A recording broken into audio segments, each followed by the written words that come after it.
बाद अगली महत्वपूर्ण खबर की ओर आपको लिए चलते हैं। रूस यूक्रेन युद्ध अब एक नए और ज्यादा खतरनाक मोड़ पर पहुंच गया है। यहां अब दोनों देश एक दूसरे की अर्थव्यवस्था पर सीधा हमला कर रहे हैं। यूक्रेन ने रूस के एक अहम बंदरगाह पर बड़ा हमला किया है। इससे रूस को बड़ा नुकसान पहुंचा है। तो वहीं रूस भी यूक्रेन की ऊर्जा सुविधाओं को निशाना बनाकर दबाव बढ़ा रहा है। इस सब के बीच हमलों का दायरा अब कार्गो जहाजों और कोयला खदानों तक भी फैल गया है, जिससे जंग और तेज होती नजर आ रही है। आइए आपको जंग के मोर्चे से ताजा अपडेट बताते हैं और फिर अपने विशेषज्ञ मेहमान से जानेंगे कि अचानक दोनों पक्ष क्यों इतने आक्रामक हो गए हैं। एक तरफ पश्चिम एशिया में युद्ध चल रहा है, तो वहीं अब रूस यूक्रेन की जंग भी नए चरण में पहुंच गई है। रूस और यूक्रेन के बीच जारी संघर्ष अब ऊर्जा और औद्योगिक बुनियादी ढांचों को निशाना बनाने की दिशा में तेजी से आगे बढ़ रहा है। इस बार यूक्रेन हर उस चीज पर हमला कर रहा है जिससे रूस को आर्थिक फायदा होता हो। ताजा घटनाक्रम में यूक्रेन ने रूस के काला सागर स्थित अहम बंदरगाह नोवरोसिस्क पर बड़ा ड्रोन हमला किया। इस हमले से रूस को बड़ा आर्थिक नुकसान होना तय है। नोवरोसिस्क पर हुए ड्रोन अटैक के बाद रूस के प्रमुख तेल टर्मिनल में भीषण आग लग गई। कंट्रोल सिस्टम जैसे महत्वपूर्ण तकनीकी ढांचे को नुकसान पहुंचा है, जिससे पूरा ऑपरेशन ठप होने का खतरा पैदा हो गया है। माना जा रहा है कि इस हमले के बाद रूस की तेल निर्यात क्षमता को गहरा धक्का पहुंच सकता है। पश्चिमी प्रतिबंधों के कारण स्पेयर पार्ट्स की पहले से कमी है, इसलिए मरम्मत महंगी और समय लेने वाली साबित होगी। ये टर्मिनल रूस की सरकारी कंपनी ट्रांसनेफ्ट के पाइपलाइन नेटवर्क का अहम हिस्सा है और यहाँ से बड़े पैमाने पर तेल का निर्यात होता है। काला सागर के अलावा अजोव सागर में भी यूक्रेनी ड्रोन ने गेहूं लेकर जा रहे एक कार्गो जहाज को निशाना बनाया और उसे डुबा दिया। रूसी अधिकारियों के मुताबिक इस हमले में एक व्यक्ति की मौत हो गई और 2 लोग लापता हैं। हमले का असर केवल सैन्य या औद्योगिक ठिकानों तक सीमित नहीं रहा।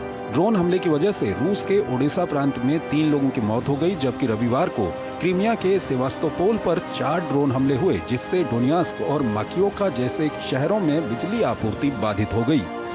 यूक्रेन ने रूस के नियंत्रण वाले लुहांस्क क्षेत्र में स्थित बिलोरिचिंस्का कोयला खदान पर भी हमला किया। इस हमले से बिजली आपूर्ति बाधित हुई और 41 खनन कर्मी फंस गए, जिनके बचाव की कोशिशें तेज हो गई हैं।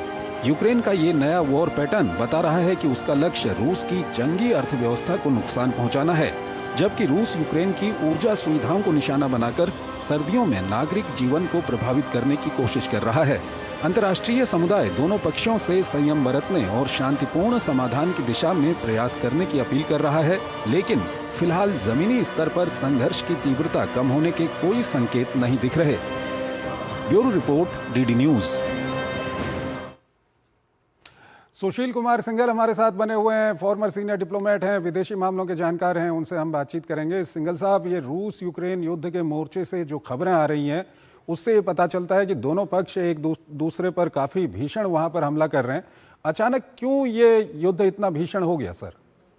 इसका सबसे बड़ा कारण मेरे विचार से ईरान में जो इस वक्त लड़ाई चल रही है, वो सबसे बड़ा कारण है। क्योंकि में लड़ाई से क्या ऊर्जा का संकट पैदा हो गया है। उस ऊर्जा संकट पैदा होने से रूस पर जो प्रतिबंध लगे हुए थे तेल बेचने के बारे में, वो अमेरिका ने प्रतिबंध हटा दिए हैं। और तेल की कीमतें बढ़ गई हैं बराबर 118 मतलब 120 तक पहुंच गई हैं। 105-6 के करीब डॉलर पर बैरल इस वक्त कीमतें हैं। तो रूस को उससे आर्थिक बहुत फायदा हो रहा है। और यूक्रेन को वो मालूम है कि एक तो अटेंशन हट गई है, उनको अब जो डिफेंस इक्विपमेंट मिले, पैट्रियट मिसाइल्स वगैरह मिलनी थी, वो नहीं मिल पा रही हैं। उनको 80-90 बिलियन डॉलर का जो बिलियन यूरो का उनका जो पैकेज था, वो अभी तक उनका अप्रूव नहीं हुआ है। तो यूक्रेन को बहुत बड़ी समस्या के सामने खड़ा होना पड़ रहा है। उधर रूस को ये अच्छा मौका मिल रहा है कि एक तो उनके पास पैसे की जो कमी होने लगी थी थोड़ा, वो उसकी आपूर्ति हो रही है। तो अपने डिफेंस इन्होंने बढ़ा लिए हैं, परचेजेस अपने बढ़ा लिए हैं, प्रोडक्शन अपना बढ़ा लिया है, क्योंकि वो आ रहा है। और वो उनकी पूरी पहले 2-3 महीने से कोशिश इनकी यही है कि यूक्रेन को एनर्जी क्राइसिस क्रिएट करे वो जी। और वो उसमें काफी हद तक सक्षम भी है। लेकिन अब यूक्रेन को भी रियलाइज हो रहा है कि भाई कोई और देश इस वक्त अटेंशन नहीं है। तो उन्होंने एक रास्ता ये निकाला है कि जो सबसे ज्यादा इंटरेस्ट है रूस का, जो ये है कि तेल जो उनका एक्सपोर्ट है, उनका जो संशोधन करते हैं, उसके ऊपर हमला करें। इसलिए वो जहाजों पर भी उनके ऊपर हमला करना शुरू किया है, क्योंकि उनको रियलाइज हो रहा है कि अगर रूस को सफलता मिल गई तेल बेचने में, तो उनके पास कैपेसिटी उनकी बढ़ जाएगी। और दूसरा ऑफ कोर्स अटेंशन, यूक्रेन इस तरीके से दुनिया की अटेंशन भी लाने की कोशिश कर रहा है, क्योंकि रूस को जो अलाउ किया गया है अमेरिका द्वारा, जो परमिशन दी है उन्होंने कि भी तेल आप कहीं को भेज सकते हैं किसी को भी इस वक्त, वो जो है उसको, वो ऊर्जा का जो संकट है उसका वो फायदा उसको दिखाना चाहता है कि ऊर्जा का बराबर संकट पैदा होगा अगर आप हमारी समस्याओं को तरफ ध्यान नहीं देंगे। तो यूक्रेन भी बड़ा स्ट्रेटेजिकली गेम प्ले कर रहा है सारे उसमें, कि अटेंशन फिर से अपने ऊपर डाइवर्ट करना चाहता है कि ईरान से की तरफ जो चली गई है सब देशों। सर, यहाँ पर सवाल ये भी है कि यूक्रेन ने एक जो पूरी लॉबी बनाई थी जिसमें यूरोप के देश थे और पहले अमेरिका भी था, बाद में हालांकि अमेरिका का रुख ट्रंप के आने के बाद थोड़ा सा बदल गया, क्या वो लॉबी अब कमज़ोर हुई है क्योंकि ईरान युद्ध के कारण यूक्रेन को उतना समर्थन नहीं मिल रहा है? क्या कुछ ये इक्वेशन कितने बदले हैं ईरान युद्ध के कारण वहाँ पर? देखिए, आप बिल्कुल सही कह रहे हैं चंद्रशेखर, आपका सवाल बहुत सही है कि ईरान युद्ध की वजह से सब, क्योंकि एनर्जी क्राइसिस क्रिएट हो गया है, तो अब सबकी अटेंशन इस वक्त यूक्रेन की तरफ नहीं रही है, उनकी सबकी अटेंशन ईरान की तरफ पड़ गई है कि कैसे स्टेट ऑफ हॉर्मुज़ को खोला जाए। जी। अमेरिका, जहां तक प्रेसिडेंट ट्रंप का सवाल है, उनका अटेंशन स्पैन पहले से ही उनके वो परेशान हो रहे थे यूक्रेन के बारे को लेकर, क्योंकि उसको जल्दी से जल्दी निपटाना चाह रहे थे। अब वो इतना ईरान में इतना ज्यादा इन्वॉल्व हो गए हैं, तो यूक्रेन की तरफ उनका तो ध्यान बिल्कुल खत्म हो गया है, क्योंकि अब क्या है कि जो उनका एक इंटरेस्ट था कि हथियार बिकेंगे उनके, वो ऑलरेडी उनके यहाँ शॉर्टेज हो गई है, तो वो इसको स्पेयर नहीं कर सकते अगर यूरोपियन उनके लिए पैसा भी दें। दूसरा, यूरोपियन को भी ऊर्जा के संकट इतना बड़ा हो गया है कि वो यूक्रेन की तरफ ध्यान ही नहीं दे पा रहे। जैसा मैंने कहा कि 80-90 बिलियन डॉलर का उनका जो पैकेज, यूरो का जो पैकेज था, वो भी अभी तक अप्रूव नहीं हो पाया, काफी समय हो गया उसको पैकेज को तय हुए। तो वहां पे यूक्रेन को भी संकट हो गया है, पैसे का भी समस्या है और हथियारों की भी समस्या है, क्योंकि यूरोप अब स्पेयर नहीं कर सकता, अमेरिका स्पेयर नहीं कर सकता। ये तो रूस की ये भी एक बहुत बड़ी इकोनॉमी पहले समस्या से कमजोर हुई है क्या? जी, सॉरी, रूस की भी इकोनॉमी क्या पहले से कमजोर हुई है? क्योंकि बीच में खबर आई थी कि रूसी राष्ट्रपति ने वहां पर जो ओलिगार्क हैं उनको कहा था कि युद्ध को फंड करने के लिए आप लोग दान दीजिए, इस तरह की बातें आ रही थी।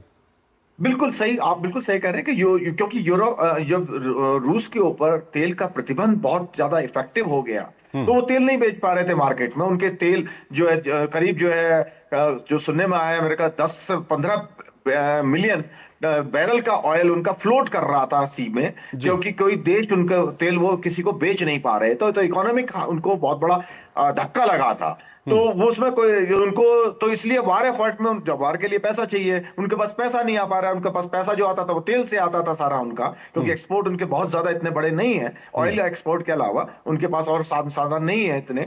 तो उनको बहुत धक्का लगा था। वो आप बिल्कुल सही कह रहे हैं कि उन्होंने जो कोशिश कर रहे थे कि ओलिगार्क जो है उनसे कहा, रिक्वेस्ट की कि भाई आप पैसा दीजिए हमारे को, ताकि हम हथियार खरीद सके, क्योंकि वो दुनिया चीन तो उनको पैसा देता नहीं है। जैसा कि हम जानते हैं कि चीन हमेशा कैश में विश्वास रखता है कि भाई हमारे पेमेंट होनी चाहिए इमीडिएटली, और वो तेल भी जो है अपने बहुत ज्यादा डिस्काउंट पर ले रहे थे, क्योंकि और कोई देश दे नहीं रहा था। सर, यहाँ पर एक सवाल ये भी आता है, क्योंकि बिल्कुल हमारे पास थोड़ा सा समय कम है, सवाल ये भी आता है कि इस युद्ध को रोकने की काफी कोशिशें चल रही थी, लेकिन ईरान युद्ध के बाद अब क्या माना जाए कि इस युद्ध को रोकने की कोई कोशिशें नहीं चल रही हैं, या ये युद्ध रुकेगा भी नहीं रुकेगा? और जिस तरह से यूक्रेन ने इतने लंबे समय तक रूस को वहां पर टक्कर दी है, तो इसका कोई मिलिट्री सॉल्यूशन भी नहीं दिखाई देता?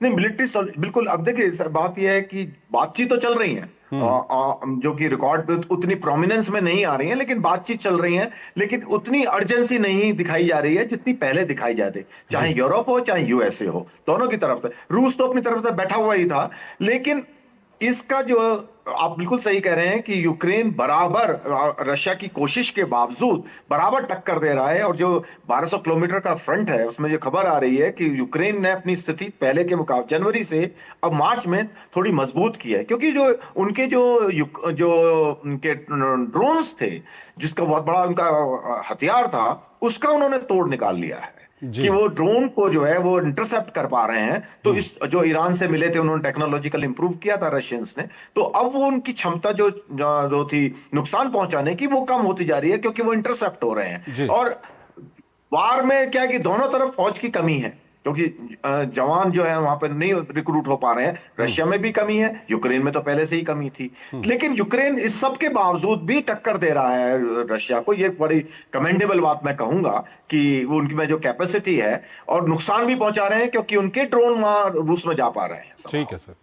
सर बहुत बहुत शुक्रिया आपका, आप हमारे इस कार्यक्रम में जुड़े और दोनों ही महत्वपूर्ण विषयों पर आपने अपना महत्वपूर्ण विश्लेषण हमारे दर्शकों के साथ साझा किया। इसी के साथ अंतर्राष्ट्रीय खबरों के हमारे इस खास कार्यक्रम को हम यहीं पर समाप्त करते हैं, लेकिन जाते जाते आपको छोड़ जाते हैं आज की कुछ और बड़ी और महत्वपूर्ण अंतर्राष्ट्रीय खबरों के साथ। आप इन खबरों को देखिए और हमारी पूरी टीम को इजाज़त दीजिए। नमस्कार।